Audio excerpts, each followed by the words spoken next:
Hi viewers, இன்றைக்கி வந்து முள்ளங்கியை வச்சு முள்ளங்கி கோலா உருண்டை செய்கிறேங்க. பாருங்கள், அதுக்கு ஒரு கப் வந்து 50 கிராம் வந்து துவரம்பருப்பு எடுத்திருக்கேன். அதே கப்பில் வந்து கடலைப்பருப்பு, ஒரு வரமிளகாய். இதை நல்லா நம்ம ஊற வச்சு எடுத்துக்கலாம். ஃபஸ்ட்டு பார்த்திங்கன்னா நல்லா ஊறிடுச்சு. ஒரு அரை ஹவர் வச்சுருந்தேன். இப்போ இதை நம்ம அரைச்சி எடுத்துக்கலாங்க. இப்போ பார்த்திங்கன்னா நல்லா நான் அரைச்சிட்டு வந்துட்டேன். கொஞ்சம் கொரப்பாக இருக்கணும். இதில் வந்து ஒரு பெரிய முள்ளங்கி நல்லா சீவிட்டு தண்ணியை இறுக்கி புளிஞ்சிட்டு வச்சுருக்கேன். அதையும் இதில் சேர்த்துக்கலாம். தண்ணியை நல்லா புளிஞ்சிருங்க. இப்போ கூட கொஞ்சம் லேட்டானால் கூட தண்ணி வந்துடும் அதில். அதுக்கப்புறம் பெரிய வெங்காயம் ஒன்று,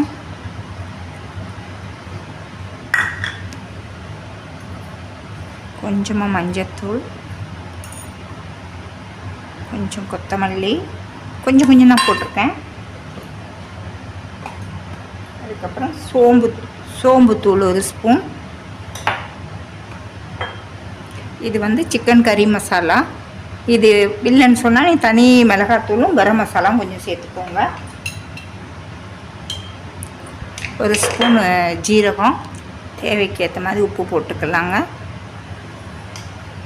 இது நல்லாயிருக்கும். நம்ம வந்து சாம்பார் வச்சுட்டு நம்ம சாம்பார் சாதத்தோடு நல்லாயிருக்கும். இப்போ இதை நல்லா நம்ம மிக்ஸ் பண்ணிக்கலாம். எல்லாம் நல்லா சேர்கிற மாதிரி மிக்ஸ் பண்ணி போல் பண்ணிட்டோம்னா ஃப்ரை பண்ணி எடுக்கிறது தான்.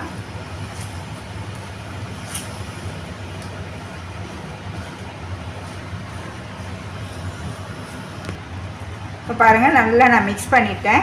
இப்போ இது நம்ம சின்ன சின்ன உருண்டையாக நம்ம உருட்டி எடுத்துக்கலாம்.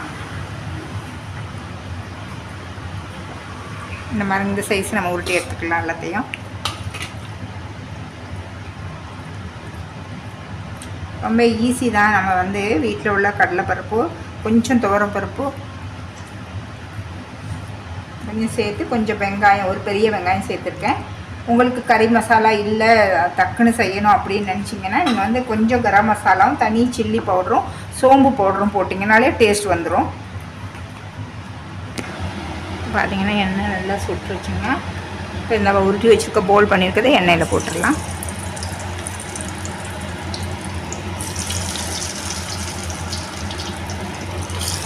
ரொம்ப போட வேண்டாம்.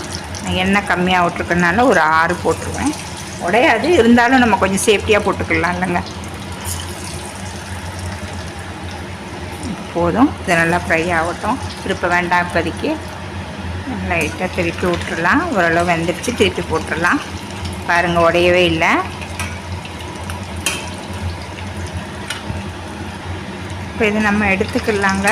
நல்லா ப்ரௌன் கலராக வந்தோன்னு எடுத்தோம்னா நல்லா கொஞ்ச நேரத்துக்கு நல்லா கிறிஸ்பாக இருக்கும்.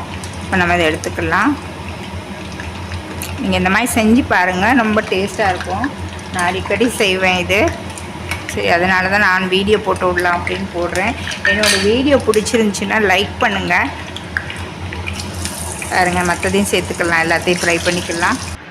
சூப்பராக கலர்ஃபுல்லாக ரெடி ஆகிருக்கு முள்ளங்கி கோலா உருண்டை. நீங்களும் செஞ்சு பாருங்கள். வீடியோட எண்டுக்கு வந்தாச்சுங்க. தேங்க்ஸ் ஃபார் வாட்சிங். லைக் பண்ணுங்கள், ஷேர் பண்ணுங்கள், கீழே உள்ள பெல் பட்டனை ப்ரெஸ் பண்ணுங்கள். நெக்ஸ்ட் ஒரு வீடியோவில் உங்களை மீட் பண்ணுறேன்.